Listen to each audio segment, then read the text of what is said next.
ba na mga lumalahok doon sa larong gymnastics, mga nakahubad? Wardrobe malfunction yarn? Tagmula ang gymnastics sa Greek word na gymnasin, ang ibig sabihin mag-exercise na nakahubad. Sinasagawa raw noon sa ancient Greece ang iba't ibang sports gaya ng running, tumbling, floor exercises at iba pa nang walang saplot ang mga atleta. Nilikha ang gymnastics para mapabuti ang pisikal at mental na kalusugan ng mga tao. Magandang panlaban din ang exercise laban sa mga hindi patukoy na sakit.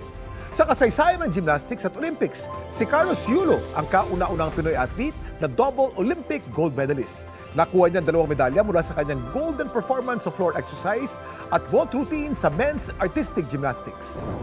Dapat alam mo na unang napansin ang galing ni Yulo sa palarong pambansa hanggang napasali siya sa Gymnastics Association of the Philippines at doon lalong hinasa ang kanyang galing. Congrats from all of us, Kaloy! Yan ang dapat alam mo.